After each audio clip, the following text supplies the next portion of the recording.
오늘 하나님께서 우리에게 주시는 말씀은 말라기 1장 1절에서 5절까지 말씀입니다. 여호와께서 말라기를 통하여 이스라엘에게 말씀하신 경고라.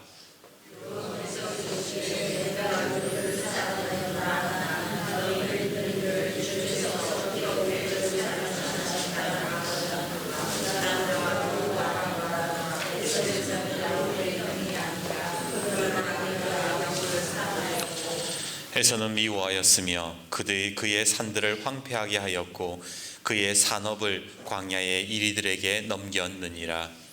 에돔은 말하기를 우리가 무너뜨림을 당하였으나 황폐된 곳을 다시 쌓으리라 하거니와 나 만군의 여호와는 이르노라. 그들은 쌓을지라도 나는 헐리라. 사람들이 그들을 일컬어 악한 지역이라 할 것이요 여호와의 영원한 진노를 받은 백성이라 할 것이며 같이요 너희는 눈으로 보고 이르기를 여호와께서는 이스라엘 지역 밖에서도 크시다 하리라. 아멘. 경북 구미시 산동면에 가면 특별한 무덤이 하나 있어요. 이 무덤이 특별한 이유는 사람 무덤이 아니라 소의 무덤이기 때문이지요. 의우총이라고 해서 의로운 소, 그렇죠? 소우자를 써서 의우총이라고 해서 의로운 소의 무덤이라고 불리는데, 이 무덤은 어떤 사연을 가지고 있는가? 조선 인조 때 김기년이라는 사람이 암소 한 마리를 기르고 있었대요. 여느 때처럼 밭을 가는데 갑자기 숲에서 호랑이가 뛰쳐나와서 소에게 달려들었습니다. 지금도 소가 비싸고 귀하지만 옛날에 소가 얼마나 귀했습니까? 전재산과 다름이 없는 소를 지켜야겠다는 일념으로 기년은 괭이를 손에 들고 이 호랑이와 싸우기 시작했지요. 근데 무슨 영문인지 소에게 덤벼들던 이 호랑이가 갑자기 사람에게 달려드는 게 아닙니까? 속수무책으로 공격을 당하던 순간 소는 도망치지 않고 호랑이의 옆구리를 들여받기 시작했대요. 그렇게 얼마나 실험을 했을까요? 결국 호랑이는 피를 흘리고 죽었고 기년은 다행히 목숨을 건질 수 있었습니다. 기년 입장에서 소가 얼마나 기특하고 고마웠겠습니까? 무서워서 도망갈 법도 한데 주인 지키겠다고 호랑이 옆구리를 들여받았으니까. 그래서 소를 너무 귀하게 여기고 애지중지하면서 죽기 전에 이 자녀들에게 유언을 남깁니다. 내가 죽거들랑 소를 팔지 말고 잡아먹지도 말고 데리고 있다가 내가 죽은 그 무덤 옆에다 같이 묻어다오. 그렇게 기년이 죽은 날 소는 하루 종일 구슬프게 울더니 아무것도 먹지 않고 그렇게 주인을 따라갔다. 이런 이야기가 전해집니다. 재밌는 사실은요, 이 의우총이 구미에도 있지만 상주에도 있어요. 그리고 이렇게 찾아보면, 은혜 갚은 동물들에 대해서 찾아보면 이야기가 의외로 많아요. 여러분 왜 은혜 갚은 까치 이야기 동화책 아시죠? 막 종 들이받고 이런 이야기 있잖아요. 또 자기 몸에 물을 적셔가지고 불이 났는데 주인 보호하겠다고 주인 주변에 막 물 붙이고 이런 개 이야기도 있고, 임진왜란 시절에 주인 지키겠다고 외병을 물어 뜯어가지고 싸운 충견 이야기, 심지어는 여러분 은혜 갚은 돼지 이야기도 있어요. 찾아보면 다 있어. 짐승은 다 있어. 사실 동물학적인 관점에서, 과학적인 입장에서 보면 얘네들이 무슨 생각이 있어가지고 은혜를 갚은 건 아니에요. 그냥 본능적으로 원래 하던 일을 하는 것 뿐입니다. 그럼에도 불구하고 왜 은혜 갚은 짐승들의 이야기가 이렇게 많은가? 그거는요, 이 짐승들 보고 좀 배워라는 거예요. 사실은 미물도 은혜 갚을 줄 아는데 응당 사람이라면 은혜 좀 알아야 되는 거 아니야? 어떻게 미물보다 사람이 못해? 그래서 이 은혜 갚은 동물들 이야기가 그렇게 많은 거예요. 나중에 찾아보면요, 수백 가지가 넘어요. 지금도 나오고 있어요. 왜 그런가? 인간도 그렇게 좀 살아야 된다는 거예요. 옛 속담에 은혜는 물에 새기고 원수는 돌에 새긴다라는 말이 있지요. 이 말은 은혜 갚는 게 그렇게 쉬운 일이 아니라는 거예요. 사람은 은혜 갚을 줄 모르는 검은 머리 짐승은 거두는 게 아니라 그랬는데, 그렇죠? 그런 말들이 있잖아요. 여러분들은 어떠세요? 누군가에게 은혜를 받았다, 그러면 누군가에게 은혜를 입었다, 그러면 그 은혜를 오래 기억하시는 편입니까? 아니면 물에 새겨서 그냥 흘려보내는 편이세요? 오늘 본문에는 참 배은망덕한 사람들이 나옵니다. 2절 전반절을 한번 보십시오. 2절 전반절입니다. 여호와께서 이르시되 내가 너희를 사랑하였노라 하나 너희는 이르기를 주께서 어떻게 우리를 사랑하셨나이까 하는도다. 하나님이 얘들아 내가 너희를 참 사랑한단다. 그러니까 이스라엘이 뭐라 그랬다는 거예요? 하나님이 나한테 뭘 해줬는데요? 언제 사랑하셨고 언제 어떻게 사랑해 주셨는데요? 달라들었다는 거예요. 사실 이스라엘의 모든 역사는 하나님의 절절한 사랑의 역사 아닙니까? 40년의 광야 생활, 사사시대를 비롯해서 분열 왕국, 그리고 포로기까지 모든 순간 속에서 하나님이 함께 하시고 그들을 사랑하셨어요. 그런데 반면에 하나님이 그렇게 사랑해도 이스라엘은 어떻게 했습니까? 은혜를 물에 새겼잖아요. 배은망덕했잖아요. 하나님의 은혜를 받았을 때는 잠깐 기쁘고 잠깐 감사했지만 조금만 편해지면 이들은 해이해지고 우상 숭배하고 하나님을 멀리했습니다. 그럼에도 하나님은 오래 참으셨고 기다려 주셨잖아요. 그런데 이스라엘이 지금 이 말라기에 와서 뭐라고 얘기하느냐? 하나님이 나한테 언제 사랑해 줬느냐? 그 말을 하고 있더라는 겁니다. 만약에 여러분의 가정에 자녀가 어느 날 갑자기 그러는 거예요. 엄마 아빠가 나한테 해준 게 뭐 있는데? 그런 말 들으면 여러분 마음이 어떠실 것 같으세요? 엄마 아빠가 나한테 뭘 해줬는데? 기가 너무 막히지 않겠습니까? 너무 기가 막혀서 아무 말도 못 하시지 않겠습니까? 하나님도 그러셨어요. 지금 말라기가 구약 성경의 마지막이잖아요. 그리고 신약 성경에서 제일 먼저 기록된 말씀이 마가복음이에요. 말라기하고 마가복음이 쓰여지기 요 사이에 몇 년의 간격이 있냐면 400년의 간격이 있어요. 그거를 성경 중간기라고 이야기하는데 왜 400년 동안 성경이 기록되지 않았느냐? 하나님이 너무 기가 차가지고 말을 못 하신 거예요. 지금 말라기에서 하나님이 언제 우리를 사랑해 주셨느냐? 그러니까 하나님이 너무 기가 찼던 거예요. 그렇다면 여러분 생각해 볼 필요가 있습니다. 도대체 말라기 이 시대에 무슨 일이 있었기에 이스라엘 백성들이 이렇게 싸가지가 없고 불경스러운 말을 뱉었을까? 도대체 이 이스라엘의 심정은 어땠길래 하나님 앞에 갑자기 언제 나를 사랑해 줬느냐 이렇게 말하는 이유가 뭐겠습니까? 이유는 간단합니다. 지네들이 원하는 대로 안 됐기 때문에 그런 거예요. 말라기는요, 이스라엘이 포로 생활을 끝내고 다시 고향으로 돌아왔을 때의 배경을 하고 있습니다. 왜 바벨론에 침공당해가지고 이스라엘이 완전히 1차, 2차, 3차 침공으로 인해서 이스라엘이 완전히 망하게 되거든요.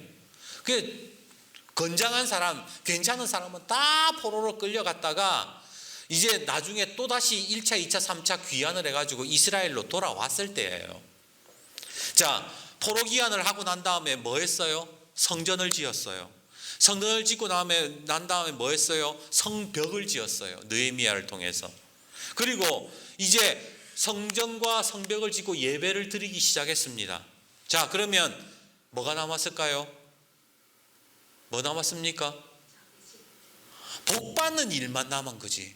자기 집도 마찬가지예요. 복 받는 일 남은 거예요. 맞잖아요. 오늘 우리가 여러분이 지금 교회 다니는 게 뭐예요? 교회도 짓고 교육관도 짓고 예배도 잘 드려요. 그러면 여러분이 뭘 원해요? 교회가 부흥되기를 원하고 가정이 평안하기를 원하고 하는 일이 잘 되기를 바라잖아요. 그렇지 않습니까?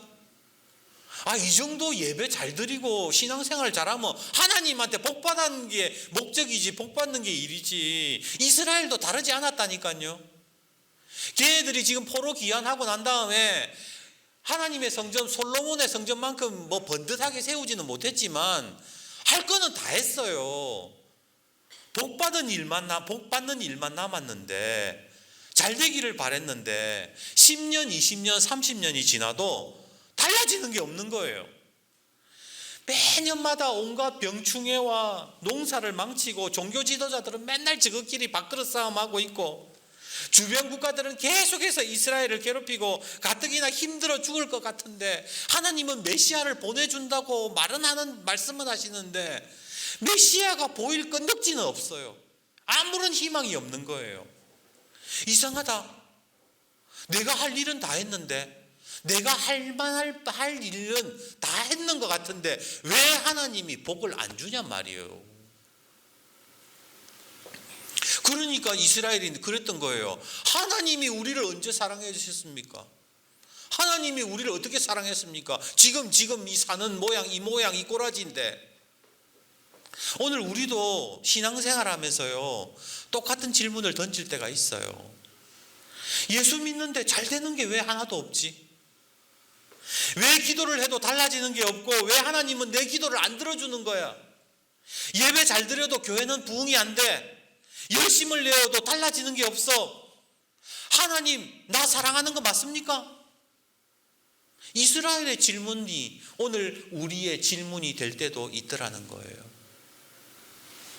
분명 하나님이 우리를 사랑한다고 했는데 왜 자꾸만 우리는 하나님의 사랑을 의심하게 되는 걸까요?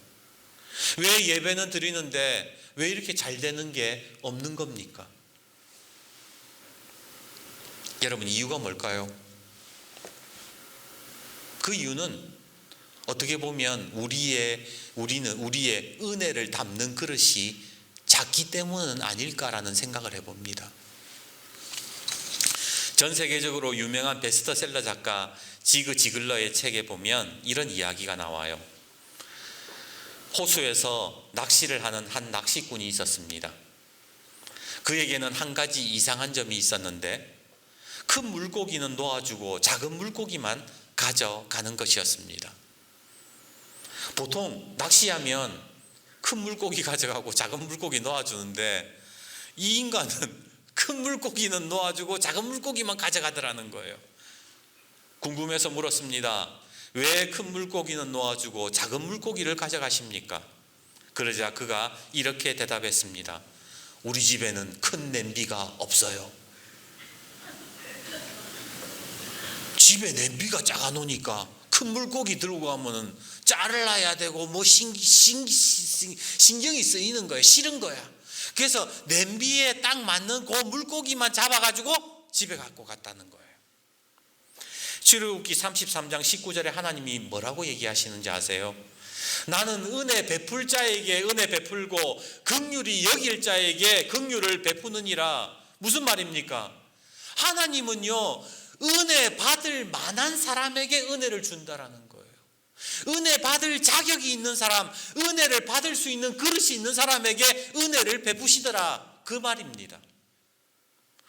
하나님이 아무리 은혜를 부어주시면 뭐합니까? 은혜 받는 그릇이 간장 종지보다 못한데, 그러면 아무리 은혜를 받아도요, 내가 누리는 은혜, 내가 가지고 있는 은혜, 받아서 누리는 은혜는 요만큼밖에 안 되는 거예요.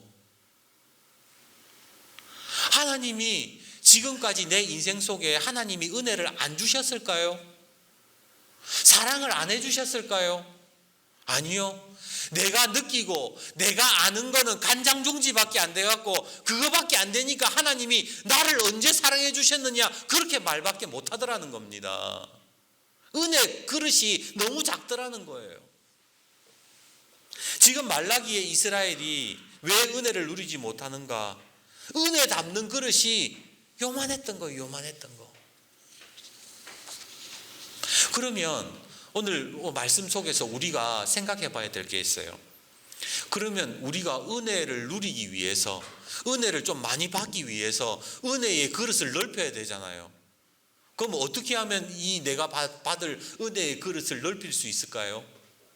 첫 번째는 은혜의 그릇을 넓히려면 멀리 볼 수 있는 훈련을 해야 된대요. 2절 후반절 한번 봅시다. 2절 후반절입니다. 나 여호와가 말하노라. 에서는 야곱의 형이 아니냐. 그러나 내가 야곱을 사랑하였다. 하나님께서 지금 그렇게 말씀하시죠. 저는 이 말씀을 묵상하면서 좀 흥미롭게 읽었어요. 왜냐하면 말라기가 지금 구약의 마지막 말씀이잖아요. 근데 하나님이 이 말라기 백성들에게 뭐라고 얘기를 하시느냐? 창세기 이야기를 하신다는 거예요. 지금 너희가 이런 어떻다 저렇다 이렇게 얘기하시는 게 아니라, 야, 야곱과 에서를 한번 생각해봐. 하나님이 그 얘기하시는 거예요. 야곱과 말라기 사이는 몇 년 사이 간격이 있느냐? 1500년의 시간 간격이 있습니다. 그런데 하나님이 왜 이렇게 옛날 이야기를 하시는가? 멀리 좀 바라는 거예요. 그 1500년 전에 있었던 사건, 그 사건으로부터 시작해서 지금까지 멀리 보면은 하나님의 은혜가 보이고 너희의 믿음의 지경, 은혜를 받는 그릇의 그 넓이가 넓어진다고 말씀하시는 거예요. 예전에 우리 장로님들과 권사님들이 옛날에 있었던 이야기들을 해주실 때가 있었어요. 가진 거라고는 몸밖에 하나 없던 시절 참 힘들고 어려웠지만 하나님이 이만큼 채워주셨고 하나님이 이렇게 복을 주셨다, 이런 이야기들을 해주세요. 우리 장로님과 권사님들의 믿음, 그런 간증과 믿음이 어디에서 시작되었을까? 바로 멀리 보는 것에서 출발을 하는 거예요. 지금 당장 내 눈앞에만 보면요, 내 시선이 지금 내가 살아가고 있는 현재만 보면 감사할 거리가 없어요. 지금 경제도 흔들리고 힘들다, 다 어렵다, 그런 말들 하지 않습니까? 지금을 보면요, 내가 하나님의 은혜를 못 받고 있는 것처럼 느껴요. 그런데 멀리 보면, 멀리 생각해 보면, 정말로 예수 처음 믿을 때 복받은 그런 일들을 생각해 보면 하나님의 은혜가 지금도 계속 이어지고 있다라는 것을 깨닫게 되더라는 거예요. 멀리 보면 지금도 함께 하신 하나님을 고백하게 되고 앞으로의 일도 소망을 가지고 우리가 인내할 수 있는 믿음이 생기더라는 거예요. 신앙은요, 오늘만 보고 살아가는 게 아니에요. 신앙은 멀리 보는 거예요.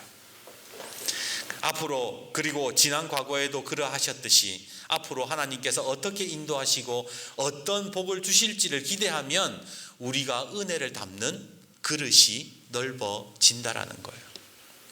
두 번째, 은혜의 그릇을 키우는 방법은 은혜의 때가 있다라는 것을 알고 기다릴 수 있어야 되는 거예요. 여러분, 소양강댐 아시죠? 소양강댐은 우리나라에서 제일 큰 댐이래요. 소양강댐은 박정희 대통령이 3대 국제사업으로 넣을 만큼 아주 중요한 사업이었습니다. 왜냐하면 이 댐이 만들어지면 전기도 생산하고 강원도 내륙에 생활용수도 넣고 농업용수도 넣고 그렇게 모든 다목적으로 사용할 수 있기 때문에 중요하다, 3대 국제사업이다 그랬다는 거예요. 하지만 아무리 좋은 사업도요, 금방 이루어질 수는 없습니다. 우선 댐을 만드는데 걸린 시간이 6년이래요. 그리고 그 댐에 물을 채우는데 7년이 걸렸대요. 그렇게 13년이 지나서야 변화가 일어나기 시작했던 겁니다. 소양강댐에 물이 이제 댐이 건설하고 막 물이 들어가기 시작하고 전기가 들어가니까 호롱불을 밝히던 바느질 하던 할머니 집에 전기가 들어가고 공장들이 돌아가기 시작하고 댐에 세워진 이후에 물이 공급되어서 가뭄이 사라지고 농사가 잘 되고 물고기들이 많이 생겨가지고요, 어부들도 거기에서 생겨났어요. 댐 하나 지어지면서 수많은 발전, 수많은 변화가 이루어졌잖아요. 그런데 시간이 필요했다고요. 물 채워지는 때가 필요했다고요. 하나님의 은혜도 마찬가지예요. 하나님의 역사도 마찬가지예요. 기다리는 시간이 있어야 되고 때가 있어야 되는 거예요. 그래서 예수님이 항상 때를 기다리라고 말씀하시잖아요. 그것을 우리가 안다면 지금 현재의 내 속에, 내 삶에 뭔가 좀 안 되는 일이 있어도, 답답한 일이 있어도 하나님의 때가 있음을 알고 소망 가지고 인내할 수 있다는 거예요. 그게 믿음인 거예요. 그게 신앙생활인 거예요. 당장 뭐 안 된다고 하나님이 나를 언제 사랑하셨습니까? 라고 그렇게 반문하는 거는 신앙이 아니더라는 겁니다. 오늘 4절과 5절을 보세요. 에돔은 말하기를 우리가 무너뜨림을 당하였으나 황폐된 곳을 다시 쌓으리라 하거니와 나 만군의 여호와는 이르노라 그들은 쌓을지라도 나는 헐리라. 사람들이 그들을 일컬어 악한 지역이라 할 것이요 여호와의 영원한 진노를 받은 백성이라 할 것이며 너희는 눈으로 보고 이르기를 여호와께서는 이스라엘 지역 밖에서도 크시다 하리라. 3절에는 에서와 야곱이 등장했어요. 그리고 이제 4절부터 무슨 4절과 5절에 뭐가 나오느냐? 에서의 후예인 에돔 족속이 나와요.